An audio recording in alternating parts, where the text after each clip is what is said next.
नए साल के शुरुआत में बहुत सारे लोगों ने अपनी अपनी तरफ से रिजोल्यूशन लिया होगा कि हमें क्या करना है। तो मैं आपको बताना चाहूँगा कि इस नए साल पे आप भी कुछ एक अलग सा रिजोल्यूशन लीजिए ताकि आपका ब्लैडर बहुत ही हेल्दी रहे। आप अपने ब्लैडर के लिए आप हेल्दी रखने के लिए क्या क्या कर सकते हैं। बहुत सारे लोग इसको इग्नोर कर लेते हैं और इस पर कोई ज़्यादा ध्यान नहीं देता है। तो मैं आपको बताना चाहता हूँ कोई टिप्स और क्या क्या न्यूट्रिशन लें, क्या केयर करें, क्या बिहेवियर मॉडिफिकेशन करें ताकि आपका पेशाब का फ्लो और कोई भी पेशाब से रिलेटेड कोई इशू क्रिएट ना हो। तो सबसे पहले स्टार्ट करते हैं। आपका जो पेशाब का जो थैला होता है उसकी कैपेसिटी जो होती है, जो भरने का पूरा जो वॉल्यूम होता है वो 300 से 400 ml तक वेरी करता रहता है। जैसे जैसे ओल्ड एज में जाते रहेंगे तो इसकी जो कैपेसिटी जो होता है, इलास्टिसिटी कम होता जाता है, जिसकी वजह से बहुत सारी प्रॉब्लम आ जाता है। तो मैं आपको एक और बात बता दूं कि आप क्या करिए, जो पेशाब का थैला है आपको पहले से ही पता है कि 300 से 500 ml इसकी कैपेसिटी है, तो इसको ओवर स्ट्रेच ना होने दें। मतलब आप बहुत देर तक पेशाब अगर होल्ड करके रखे रहेंगे तो पेशाब का ये जो जो पूरी कवरिंग होती है वो वीक होने लगता है, और वीक होते होते क्या होता है कि इसके मसल्स ख़राब होने लगते हैं, जिसकी वजह से जो पेशाब आगे बढ़ना चाहिए वो जाने लगता है ऊपर की तरफ, जिसको हम बोलते हैं रिफ्लक्स हो गया। तो एक सबसे पहली बात है, आपको जब भी पेशाब लगे तो उसको बहुत देर तक होल्ड नहीं करना है।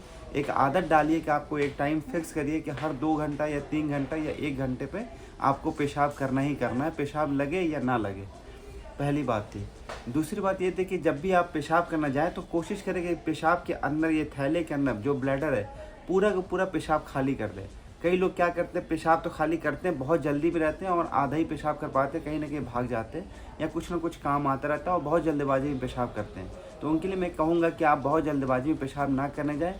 पहले आराम से पहले बैठ के पेशाब करें, ना कि खड़ा होकर। बैठ के पेशाब करने से आपका पेल्विक का जो मसल होता है, आसपास के जो मसल्स होते हैं वो रिलैक्स हो जाता है। उसके बाद आप पेशाब करिए और पेशाब करने के बाद 1-2 मिनट के लिए रुकिए, या 10 सेकंड के लिए या 30 सेकंड के लिए रुकिए, फिर दोबारा पेशाब करें। इसको हम लोग बोलते हैं डबल वॉइड करना, मतलब एक बार में 2-2 बार पेशाब करना। ठीक है। तीसरा चीज़ होता है कि आप जो है, आपका जो पेशाब का जो थैला है उसके लिए आप क्या बिहेवियर मॉडिफिकेशन कर सकते हैं। तो इसमें आप ऐसा करिए कि आप एक किगल एक्सरसाइज अपने पेशाब में इंक्लूड करिए।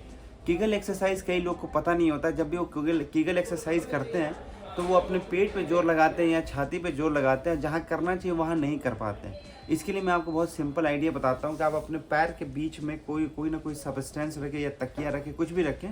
मान लीजिए तकिया है, पिलो है, और इसको अपने दोनों पैर से इसको दबाइए, जैसे मैं दबा रहा हूँ एक, और दबाते हुए कोशिश करिए कि आपका जो जो पूरा प्रेशर लगे या तो रेक्टम एरिया पे या तो पेनिस एरिया पे लगे, जहाँ पेशाब करते हैं, ना कि पेट पे लगे। ओके। इससे आपका क्या होगा कि जो बार बार जो पेशाब करते हैं वो आपका बंद हो जाएगा और वहाँ के मसल्स जो है वहाँ टाइट हो जाएंगे, और आपको बहुत ही हेल्पफुल रहेगा। कोई भी पेशाब में दिक्कतें फ्यूचर में नहीं आएगा। ये सबको करना चाहिए। दूसरा जो चीज़ ध्यान रखना, जो बिहेवियर मॉडिफिकेशन करना है, बिहेवियर मॉडिफिकेशन में आप ध्यान रखें कि आपको हाइड्रेशन मेंटेन करके रखना है। मतलब डेली आप कम से कम 3 लीटर पानी ज़रूर पिए। नमक की मात्रा को कम कर दें खाने में, और बंद मत करें, कम करें। दूसरा चीज़ है कि अगर कैफिनेटेड कोई मटेरियल ले रहे हैं, जैसे कि कॉफ़ी बहुत ज़्यादा ले रहे हैं, चाय बहुत ज़्यादा ले रहे हैं, तो इसको कम कर दें। और अगर स्पाइसी मटेरियल डेली ले रहे हैं तो उसको बंद करें, हफ्ते में 1 या 2 दिन कर दें, फिर भी काम चल जाएगा।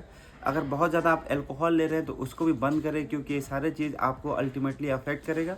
अगर बहुत ज़्यादा ले रहे हैं तो ही ज़्यादा दिक्कत है। कभी कभी ले रहे हैं तो चलो ठीक है, काम चल सकता है, लेकिन अवॉइड करें कि आप कितना कम ले सकते हैं। ये बिहेवियर में मॉडिफिकेशन है। इसके अलावा और क्या कर सकते हैं आप, सारी चीज़ों के अलावा एक सबसे इम्पॉर्टेंट बात है कि जब भी आप सेक्सुअल एक्टिविटीज़ के बाद हमेशा पेशाब करना ना भूलें, उसे इन्फेक्शन से आप बचा सकते हैं। जब भी आप यूरिन करने जाएं उसके बाद आप आगे से पीछे की तरफ उसको साफ़ करें, ताकि आपको फर्दर कोई दिक्कत ना हो।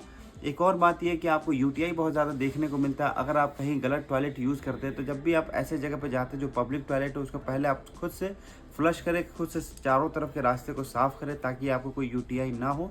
अगर यूटीआई होता भी है तो सबसे इम्पॉर्टेंट तरीका यही है कि आप लेमन वाटर को आप ऐड करेंगे पानी में, या आप क्रैनबेरी के जूस अगर ऐड करेंगे, तो ये सारी चीज़ से प्रिवेंशन ले सकते हैं।